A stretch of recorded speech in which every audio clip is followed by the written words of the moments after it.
myself, you cook a whole pan of lasagna, it has to be eaten. Everyone's just eating Kraft macaroni and cheese from a box right now. They're fine.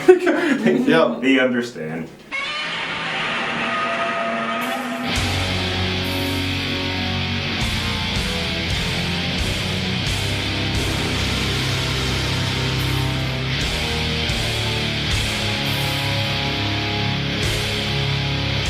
This is the Sidekick Podcast. It is the Sidekick Podcast. Weekly Pull. Jinx.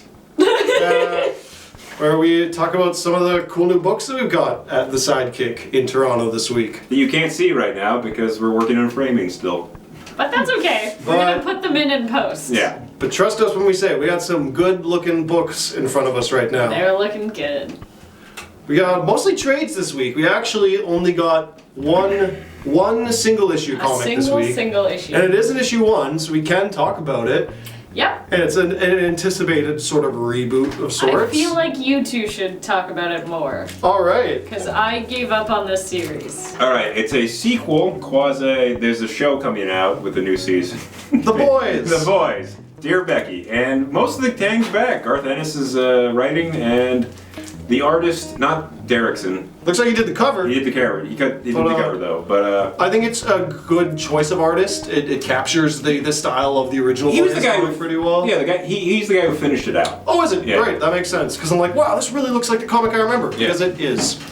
It's 12 years later from the Did it finish finale. 12? I know. Yeah. So in the book, it takes place 12 years later. When did the original Boys comic finish publication? Oh, that was 2010-ish. No, like 11-ish. 10, So 11-ish, like yeah. almost 10 years ago. Almost 10 so years like ago. that's quite a stretch of time to get a It's a reboot. big run. But like it's obviously influenced by the hit Amazon show from last summer, The Boys, which I'm a big fan of as well. I actually really liked the show. I thought it was better than the comic. The show is like deprived. There's a lot of nasty stuff going on in it, but it the comic is so much worse. Depraved, yes. Deprived, yeah, right. I mean, it's deprived of depravity. You're not wrong. No, it has lots of depravity. Yeah. Well, So it's not deprived it's of depravity. deprived of the depravity from the comic. Yes. It's derived from. Yes. Oh, jeez. It's a lot of D's. It's deprived of the depravity from the. What's the D word for? From the book that it was derived from. Yes. Yes. So yeah, yes. Indeed. How did you feel about this as a first issue? I mean, I am definitely intrigued to see what happens next, which I guess is like a big. It's for people who've read The Boys. Yes. If you haven't read it, it doesn't make any sense. Yeah, if you've watched the show and then you read this comic, it's not going to make much sense because while the show and the original comic series do start in very much the same place and have a lot of the same tonality throughout it, the stories do take different directions. Yeah. So the end of the comic is like we're still going to see more seasons of the TV show. So yeah, so this is for people who have read the original run of The Boys for sure. Yes, and I'm not exactly sure if it proved itself to exist yet, but like Garth Ennis is a long game writer, right? Like Yes. He's very reserved, and when things happen, like sometimes his single issues aren't the most exciting, but it pays off in the end. So I'm gonna hold out and keep reading this. Yeah, and you made a good point earlier that I think we both agree on about the edginess, quote unquote, of it. Garth Ennis, as much as I love him, like Punisher Max, Preacher, The Boys, like Walk Through Hell, he is aging gracefully in his edginess. Like he is not a Frank Miller. Yeah, like there's like for now, since as long as he's been writing, his stuff is there's lots of violence, there's lots of like questioning things that maybe don't get questioned as much, and there's a lot of in-your-face horrible things happening to children and people, and it's always with the political commentary as well. there's always a lot of, which is my criticism for this first issue. I don't necessarily disagree with the ideas he puts forward in it, but there's a lot of this issue that's just two people talking politics at each other, and then the plot starts. Yes, and I'm assuming that'll coalesce at some point. Yes, I agree with you that he's a long-term writer, and if it did pay off an influence, I'd be like, of course, I should have seen this coming. But as a standalone first issue, my gut reaction was like it's a rough one. Yeah, this is a cool thought piece, but it's not informing the plot you then introduce us to. But you chuckled. I heard you audibly go, Yeah, there's a couple of jokes in it. I just don't think that this is like, I don't think it's sellable. Yes. Like, I don't know who this is for. I would prefer this as a trade. Yeah, and I think a lot of people are gonna trade wait on this because it's not like they've been waiting for a new issue of The Boys to come out. Like, it concluded. So if there's a follow-up, they're probably like, I'll wait for the trade, because they are familiar with the style of his writing. They're familiar with sort of the arcs of The Boys. Yeah. It's gonna come to fruition, but it's gonna take a few issues. It's also not a good entry point, so if you just watch the show or whatever, it's not like some of the Watchmen, like, sort of one-shots or whatever, where you can just kind of, like, come in, come out. This is not a book for the casual comics reader, so I just, like, find that I have trouble when, like, a comic series gets popular and then they try to do, like, a single issues reboot, because it doesn't sell the way they expect it to, and it's hard for me to find an audience for it. It's true, because when the only audience for this book is people who read the entire 72 issue run 10 years ago. I mean, I read it all recently when the show came, so I've read it all within the past year, so it's fresh for me. But he came out with the Punisher War Journal like a year or two ago, and it's great, but like when I was reading, I'm like, this is wonderful. It's going to go right on my shelf next to my Punisher Max and Punisher Born, and then Punisher the Cell and Punisher the End. I read all that.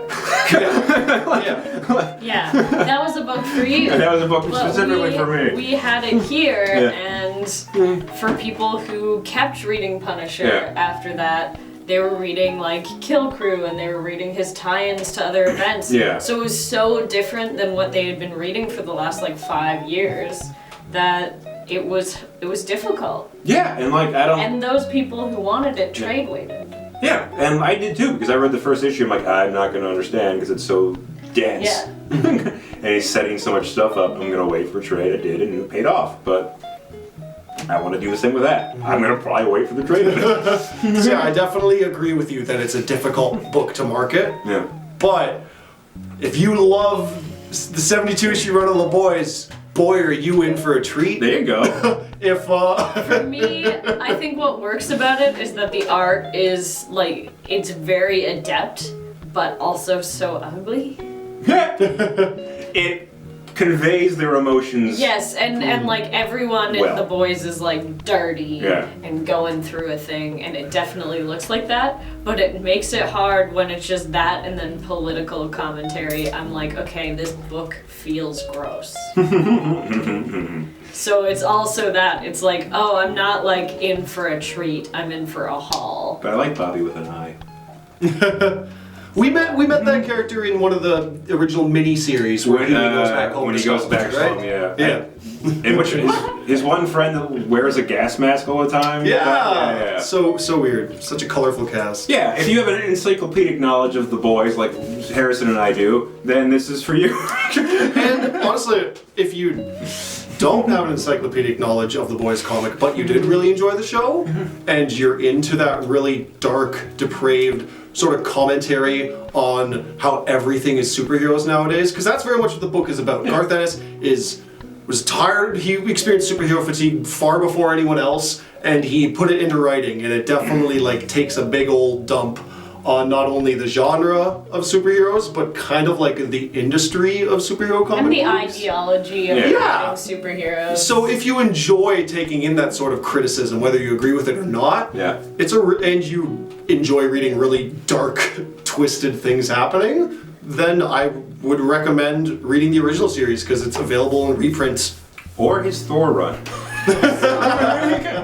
It's interesting to me because that idea that superhero fatigue would lead you to writing The Boys seems a bit like an Ouroboros. It's like a snake eating its own tail, because I get so tired of superhero stuff that I'm also tired of superhero parody or like commentary stuff. There's a lot of that. So like I'm just like, I've come full circle, and I'm just like, either I want sincerity, like I want my heroes to do the right thing because they know it's the right thing and they have to, or I want nothing. Or you want to read something that has nothing to do with the heroes. And I respect that. If anything, in the past few years, I have grown to love all I read was superhero comics for a long time. Yeah. And now I've learned that there are many, many, many amazing comic books that have nothing to do with superheroes. Like...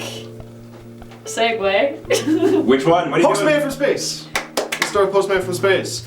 Yes, because we all read the entirety of Postman from Space. My favorite thing of this month so far. I know it's June 2nd, but it's still my favorite. After talking about the disgusting depravity of the world of the boys, Yes. this is... Wash your palate with an amazing, adorable postman who gets a new route through space. It's just super wholesome. Yes. It's fun for the whole family. I would sit and read this with my grandma or someone my age. It's or very little French ones. comics aesthetic, like Yeah. very Mobius influence. So yeah, it's originally a French comic. It was translated to English. Very well, by the way. There's no lost in translation. Like, that's a joke I wouldn't Yeah, do. I'm not even gonna try and say the names because even though I spoke French for the first 12 years of my life, I'll probably butcher it. Little factoid about Harrison. Oh, sorry, no, that was speak French. I mean, I took elementary school French. Then we Sorry. all spoke Oh, French. sorry. Yeah, that was a very. No, I did not speak French ever. I had to take I'm French. like, oh wow. Never mind. I Yeah, had that no was idea. that was very misleading. Your English is impeccable. Oh, thank you. Oui. Yeah, no, it's just a spaceman who's used to his regular. He likes his regular rounds he makes every day. Suddenly has to make new rounds. He has to make new deliveries, and he's concerned with the change that this is going to bring to And he his. doesn't like anyone No. because it's new. And then at the end of his route, he sort of revisits, like he flies by. And he's a little like nebbish and he's bald and It's got a cute. big nose. It's very simple cartoony artwork, but it's very endearing. Kind of reminds me of the guy from the IKEA, like how-to builds. Like when you buy an IKEA, it's just like an Helm Propero or something for your Nook, and he helps you assemble stuff. That little man, whoever that little man is. It's kind of this guy. Kind of But this guy. yeah, in short, the main character is someone who's very resistant to change in his life, and then he goes through those changes and he realizes maybe he has more to learn from different experiences than he has to learn from doing the same thing every day. Yes. And it's just cute. It'll give you some chuckles. The Postman from Space. Read it I now. laughed very hard. It was very nice. You can read it to your two or 3 year old, and you will not be bored. It's kind of like a Pixar movie. Well, the pictures are so descriptive. If your child literally doesn't speak yet, you could still look at the pictures together. It's a bunch of dogs. But it's also great for adults. Yeah. Like, Yeah. I feel like it has enough going on that it's like a fun read, even Yeah. if you don't have little ones, I mean- which I find very it's rare. Right? Yeah, I mean, Usually- we're all adults without kids, and we all enjoyed reading it. So Yeah, I would happily have this on my shelf. So. yeah, I'm getting more and more of an appreciation lately for any medium of art that is all ages appropriate versus going through that like, oh, it's not rated 18A. It probably won't challenge me very much. Like I've been getting more and more stuff that's appropriate for all ages recently, Yeah. and just there's such a wealth of great story content. Just because something isn't rated mature doesn't mean it's not worth your time and still thought-provoking. Yeah. Straight story. Great movie. It's G. Chris, you read The Witchlight, and you made audible noises when you were done. It's true. I liked it. It was a lovely time. So this is an all ages book. It is definitely for young adults. It's a little bit of a romance, so they have to be old enough to want that in their lives. But it's a soft romance, they never make out. What? I know. Boring. But it's about a girl who is kidnapped by a witch. She does not really know what that means or what it means to be a witch. The witch is on sort of a quest to find the person who stole the other bit of her power, and they go to different towns, sort of meeting other witches, eating snacks, gathering supplies. At a certain point, they've developed enough of a relationship that the girl can say, well, we're close to the village where my grandmother lives. If we could go there or not, no big deal. And then they go visit her grandmother. And it's really nice. There's a bit of a prejudice against witches, which comes in towards the end. But the two girls do find that they are better together than they ever were apart and decide to never be apart again. Oh, that's sweet. Perhaps Which is- a metaphor for real prejudice? Yes, maybe. Shut up, you Frenchie. Oh, no! The illustrations are really, really simple. The color palettes shift a lot depending on what's going on. Like if it's a tense scene, if it's a nice, like, sunny afternoon where they're just hanging out. I appreciated the changing landscapes.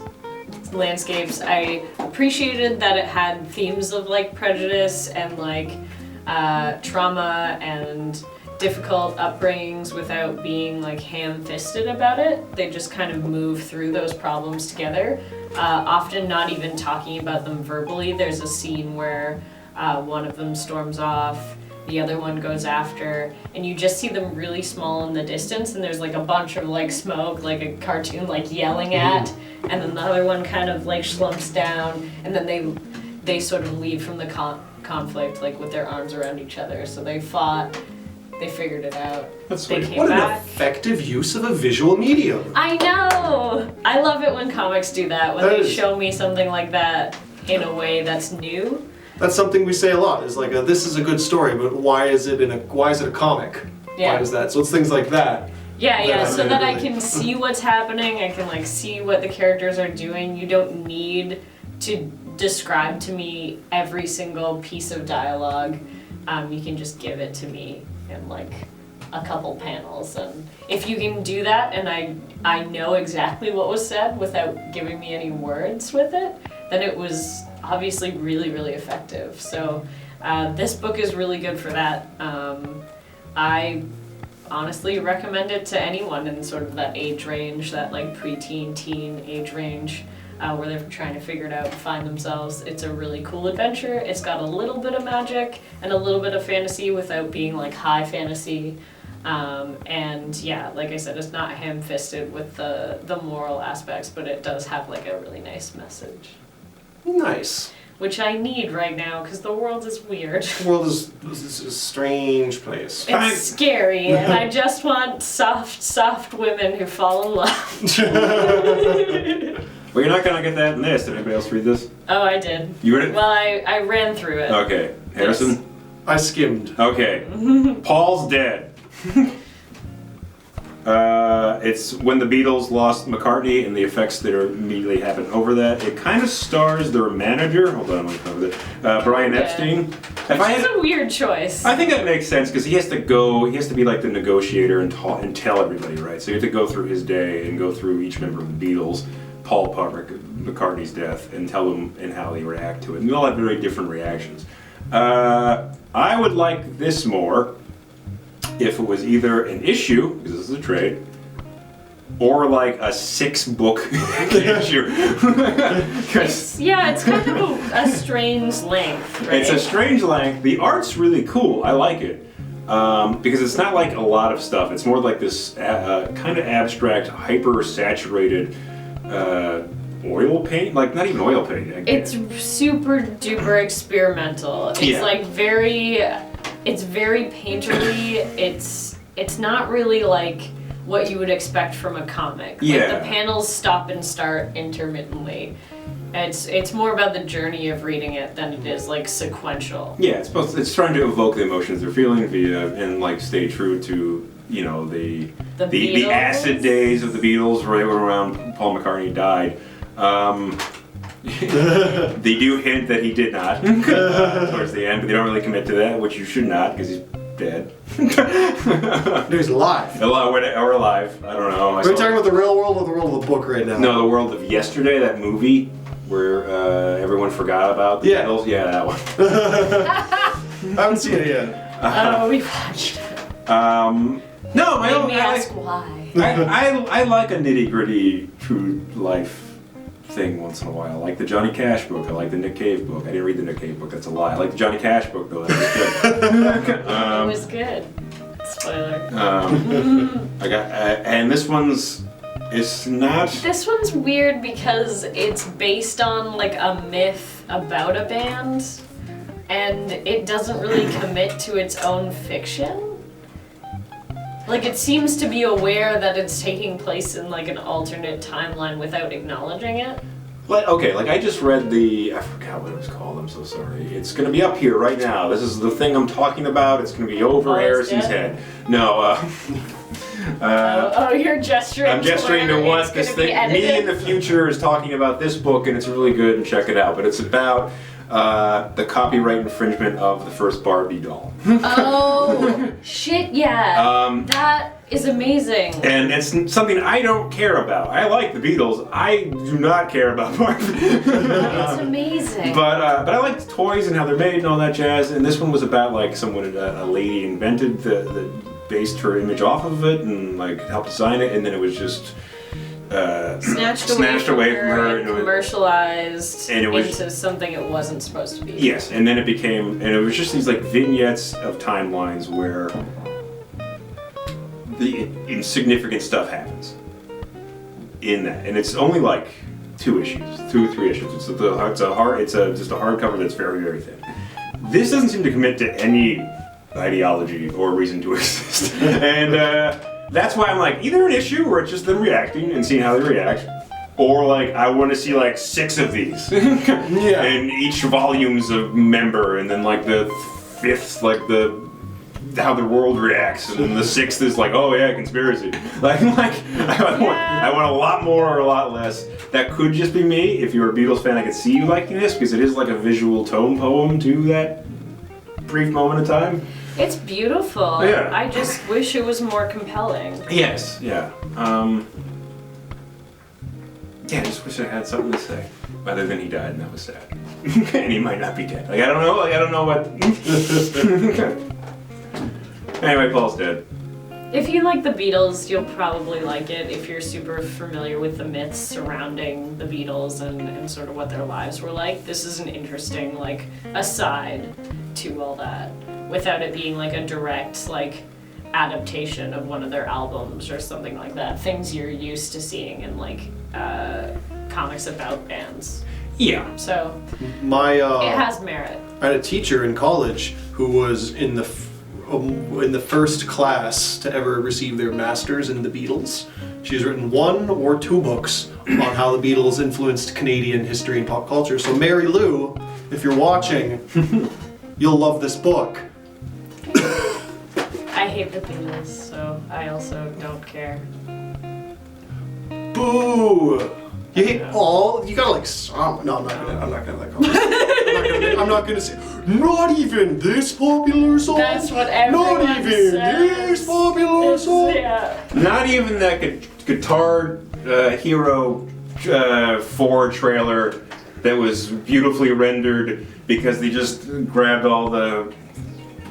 Uh-oh. Ooh. We're doing fine. Not even that Guitar Hero 4 trailer where they got all the rights to the Beatles songs and it was like a beautiful animated thing, and that's it. That's that little like 2-minute video they made. I saw Across the Universe when it came out and I liked it. Okay, that. Oh, I literally saw it for the first time last week. How would you think? I've never seen it before. Congratulations. I mean, I'm definitely like too cynical to be super into the teenage love story, but I enjoyed it. I thought there was some fun bits. Oh, definitely. Like as a whole, and the I sort enjoyed of, like, watching it. off-brand Jimi Hendrix character was really cool. He was great. His introduction's amazing. He's awesome. I didn't expect the happy ending. Spoiler: it is a pretty happy ending for everyone involved. I was like, oh, this guy's gonna die. They're gonna break up. That one will probably get whatever disease is popular in this era. Yeah. No, everybody's pretty happy at the end. Did not expect that. Weird. Julie Taymor directed that, and she was like, "Phew, I did a great job. I hope that was a nice like epitaph to the career of the Beatles. Now I'm gonna go kill like 45 guys trying to be Spider-Man on Broadway." Is that what she did? She went to direct Spider-Man on Broadway? Yeah. Oh, I have friends. Well, who she saw didn't it. know she got fired. I have friends who saw it multiple times, and I'll always be sad about the fact that a Spider-Man musical existed, and I did not see it. I'm sad about that as well. I do have the soundtrack on, like the CD, and it's terrible. Listen to no, you shouldn't. That was. You know, it's written by Bono. Bono Yeah, I know, wrote the that's music why for I'm it. like... No. And then they lost. It's like this, the Sweatpants Spider-Man Christmas album. That's how I feel about it. I'm like, that's the real life version of that. Jingle bells, Not, though. Spider-Man. I wish I could even say it's like ironically bad. Like, oh, it's so bad, it's funny, but they're not even like singing about Spider-Man and Goblin, they're just like really generic. Really generic. Like they don't feel like Spider-Man songs. They feel like you could just put it. It feels like you're listening to like easy listening pop rock, and you're like, oh, this is a Spider-Man musical. Is it gonna come out that he like never read a Spider-Man comic in his life? Because I love that. I mean, probably, but yeah, it's like any musical based that only exists because it was based on a popular property. The music is just so uninformed by the source content. You know what's funny? They pulled out all the stops for that. Julie Taymor, Bono, Spider-Man was huge at that time because like they just wrapped up the Raimi trilogy and they just announced the Andrew Garfield thing and put millions of dollars into it. Like it's supposed to be a blockbuster movie, and the Tonys swept. They weren't even like nominated. Oh, I guess they were, but they didn't even come close to winning. Maybe for like I heard some of the stage effects are pretty cool. Yeah. When you don't count all the people that were injured trying to get them to work. But Book of Mormon swept that and like crushed it. Like Book of all Mormon. those were the same all year. Oh my gosh. Yeah. So Book of Mormon, which was just people in black pants and white button-down shirts and the South Park guys. Yeah. I mean, makes sense. I love Book of Mormon. Great musical. Park. Do you know about? I'm just like a wet noodle in this episode. I'm like, I don't like the Beatles. I don't like stuff. Well, no, I'm I not. don't like cool things. I don't think any of us are like huge Beatles fans, but you like that episode where Craig and Tweak were running around. How about that episode where Macho Man Randy Savage showed up? I mean, that got me. And it also had board games and ladies playing board games. Did you know that when D&D. I forget who, but either Trey Parker or Matt Stone, one of them, or maybe both of them, made like a really bad movie in college called like Cannibal.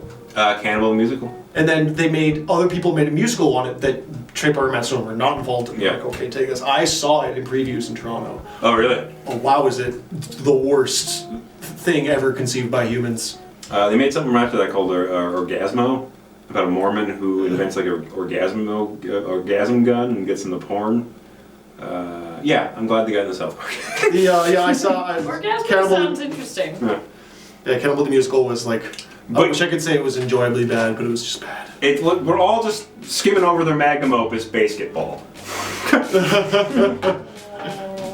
Thanks for listening, guys. We read comics at some point during this. We didn't have that many to talk about. See you next week. Adios. We did.